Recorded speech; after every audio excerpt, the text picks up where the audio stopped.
জীবনের তরে যতবার জুমার দিন আসবে এই পাঁচটা আমল সারা জীবন নিয়মিত আঁকড়ে ধরবেন, আমল করবেন। যারা নিয়ত করতেছেন হাত তোলেন। আল্লাহ আমাদের সবাইকে আমল করার তৌফিক দান করুন। আল্লাহ আমাদের সবাইকে কবুল আর মঞ্জুর করুন।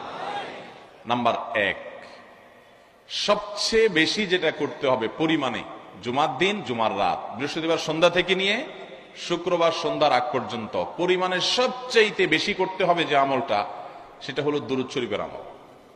কিসের আমল?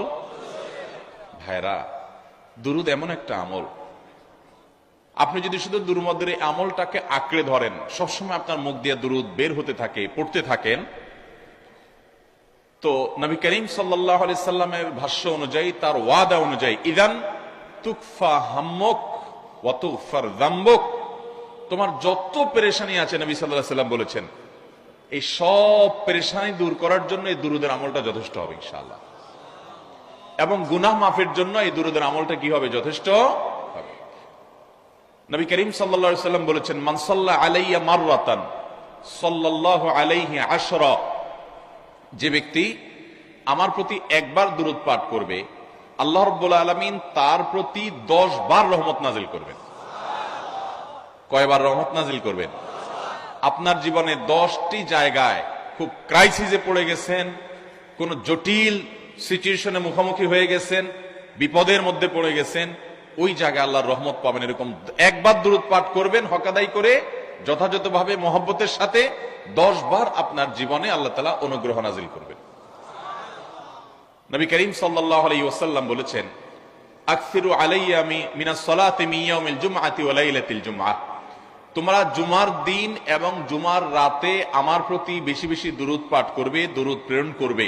ফাইন্না সালাতাকুম মা'রুদাতুন আলাই, কারণ তোমরা যে দুরূদ পাঠ করো এটা আমার কাছে পেশ করেন আল্লাহর ফেরেশতারা, এবং রীতিমতো নামধাম সহকারে আল্লাহর একদল ফেরেশতা নিয়োজিত আছে। তারা বলেন, আল্লাহ, হে আল্লাহ রাসূল, আপনার অমুক উম্মত, অমুক অনুসারী, আল্লাহর অমুক বান্দা, পৃথিবীর অমুক প্রান্ত থেকে, অমুক দেশ থেকে, অমুকের সন্তান, সে আপনার প্রতি দুরূদ পেশ করেছে জুমার দিনে, জুমার রাতে বা অন্য সময়ে। এটা নবী করিম সাল্লাল্লাহু আলাইহি সাল্লামের কাছে রিপোর্ট দেওয়া হয় আল্লাহর নিযুক্ত ফেরেশতাদের মাধ্যমে। আপনি যখন দুরূদ পাঠ করবেন, আপনার ভিতরে এই ফিল হবে যে আমি দুরূদ পাঠ করছি, আর আমার নবীর কাছে এটা উপস্থাপিত হচ্ছে আমার নাম ধাম, আমার রিপোর্ট সহকারে। এই জন্য শুক্রবার দিন এবং রাত, অর্থাৎ বৃহস্পতিবার সন্ধ্যা থেকে নিয়ে শুক্রবার সন্ধ্যা পর্যন্ত এই 24 ঘন্টার মধ্যে নবী করিম সাল্লাল্লাহু আলাইহি সাল্লামের ভাষ্য খেয়াল করেন, আকসিরু আলাই। ওলামা একরাম জানেন, নবী আলাইহিস সালাম সাধারণত কোনো আমল পরিমাণে বেশি করতে বলতেন না। পরিমাণে বেশি করতে বলার মতো আমল খুব কম ইসলামে। গোটা কোরআন যদি খোলেন আপনি, পরিমাণে অধিক করতে বলা হয়েছে এরকম আমল খুব বেশি পাবেন না। তোমরা বেশি বেশি করে নামাজ পড়ো, বেশি বেশি করে রোজা রাখো, এরকম কথা কোরআন হাদিসে নাই। অবশ্যই একজন ইমানদার 5 ওয়াক্ত ফরজ নামাজের পাশাপাশি অধিক পরিমাণে নফল নামাজও পড়বেন, সেটা ভিন্ন কথা। কিন্তু কোরআনে বেশি পরিমাণে আল্লাহর জিকির করার কথা বলা হয়েছে।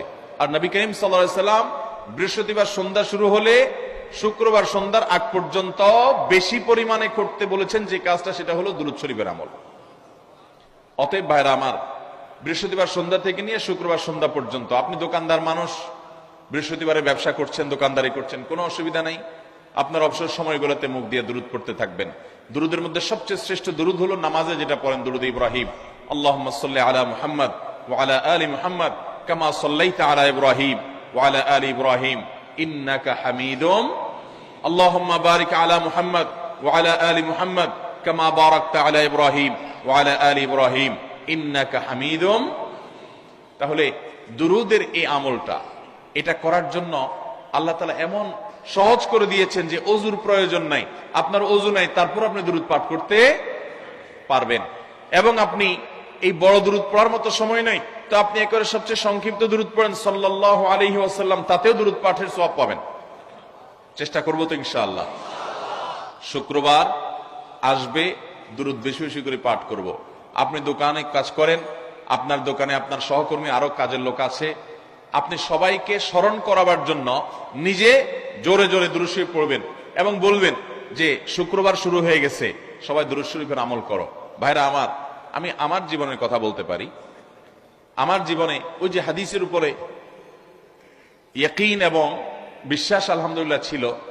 আমার জীবনে আমি অনেকবার দেখেছি এরকম জটিল পরিস্থিতি হয়েছে যে দেয়ালে পিঠ থেকে গেছে, নড়ার জায়গা নাই, আর কোন আপাত দৃষ্টি থেকে এই বিপদ থেকে উদ্ধারের কোনো পথ নাই। দুরুদ, ইস্তেগফার, দোয়া ইউনুস, এই তিন আমল পাশাপাশি ইয়াজাল জালাল ওয়াল ইকরাম, এই চারটা জিনিসকে এমন ভাবে